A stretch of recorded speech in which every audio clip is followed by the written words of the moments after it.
Hello everyone, welcome to my video. Today we'll be learning about passive voice in past tense. Alright, so let's get started. Alright, let me recap. Why do we use passive voice? Under what situation do we use passive voice? Okay, we use passive voice when we want to emphasize the receiver of an action. What do you mean by receiver? I have no idea. Okay, so let me give you an active voice first, and then I'll tell you what is receiver. For example, in active voice, this is an example. My mother prepares the soup. So my mother is the doer. What does she do? She prepares. Prepares what? The soup. The soup is the receiver. Okay, so when we change this active voice to passive voice, we have the soup is prepared. This is passive voice, is prepared by my mother. Okay, so we actually want to emphasize the soup, but not the doer, not my mother. Okay, the soup is more important. The soup is prepared so that I can eat it now. Okay, so we want to emphasize the receiver. That is the first situation when do we use passive voice. Another situation is when the doer is not important or it is impossible to tell who the doer is. Okay, so for example, the pies are baked. Does it matter who baked it? No. The more important thing is the pies are ready. They are baked so that you can have the pies for your breakfast. Okay, who baked the pie is not important. Okay, so maybe the pies are baked by a chef. He can be Peter or Mary. It doesn't really matter who baked it. Okay, the doer is not so important. Okay, the important thing is you want to emphasize the pies.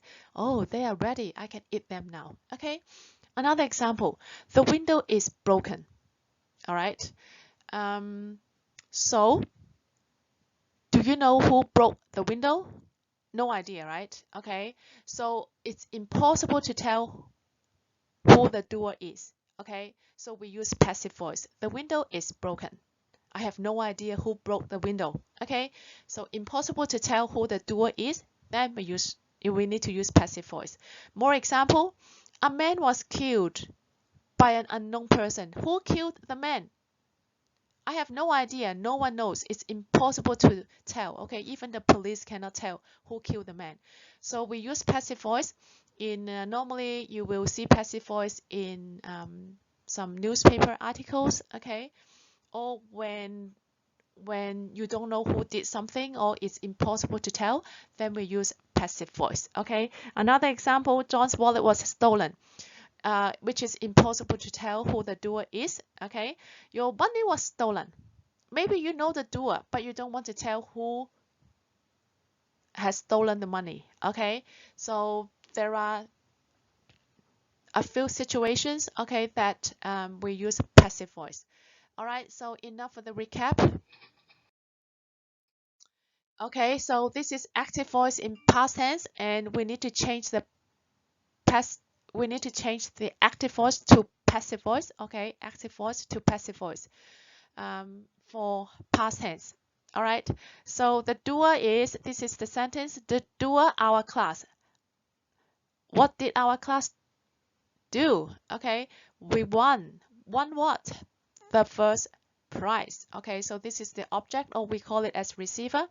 So the answer should be, if I ask you to change the active voice to passive voice, our class won the first prize. The passive voice will be the object comes here to become the subject in passive voice. So the answer is the first prize.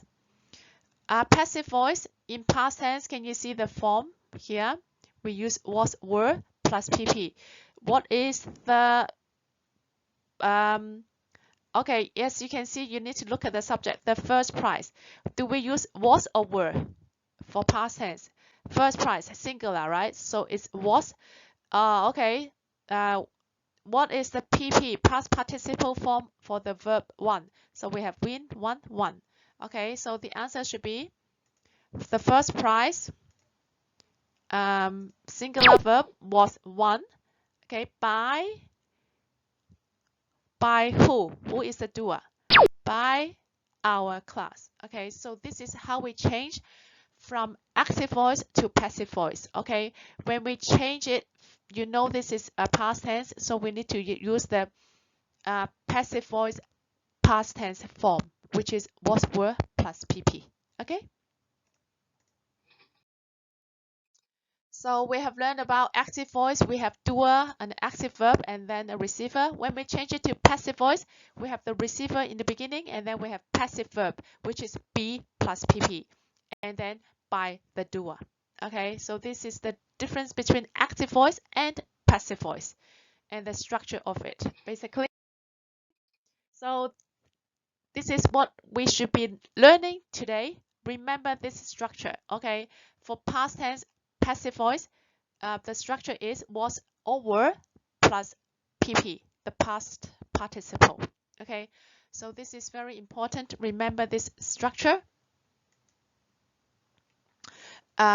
Example, the man was knocked down by the car. Okay, can you see this structure was, because the man is a singular, knocked, the pp form of knock is knock, knocked, knocked is the pp form.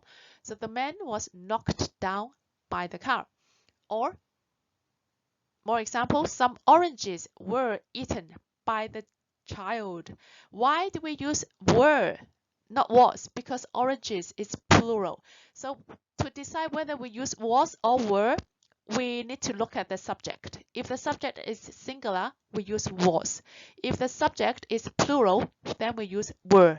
Okay, don't forget the pp form. Okay, because most students, they just wrote the past tense, like some oranges were ate by the child. This is wrong. Okay, make sure it's in pp form.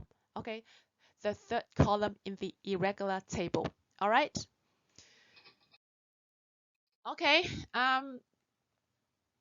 this is how we compare. I just would like to make sure that you know the difference between active voice and passive voice. We have the subject doer. We have Peter. What does Peter do? He locked. This is the action, the verb. He locked what? The office. Okay, this is the object last evening. Okay, so when we change it to passive voice, we have the office here. Okay, so this is past tense. We use, can you see passive voice in past tense? We use was or were plus pp. So the office is a singular. So of course, singular, we use was.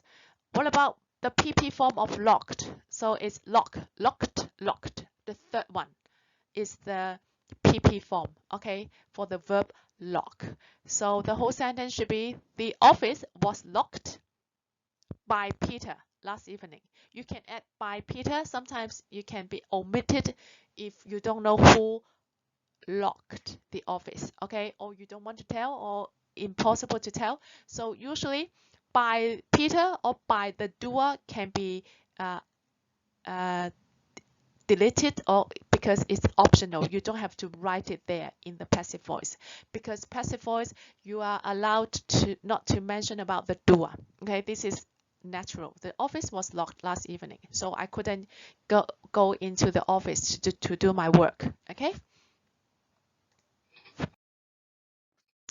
All right, so lastly, just to recap, this is the summary.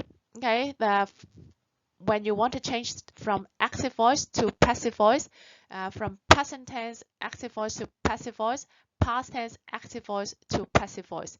This is what it looks like. Okay, the doer, she makes the dinner. Okay, so the dinner is made. Okay, present tense we use is mr plus pp.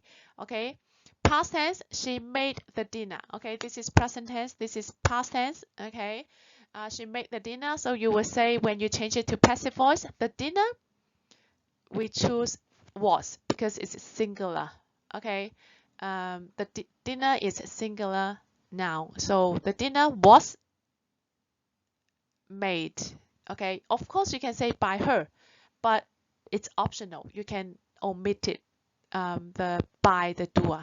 Okay, so that's all for the passive voice concept today, and I hope that you can learn the difference between present tense active voice, present tense passive voice, and past tense, how to change from active voice to passive voice. Okay, so keep this summary in mind. This is super important, especially in your exam. Okay, that's all for today. Okay, goodbye. Have a nice day.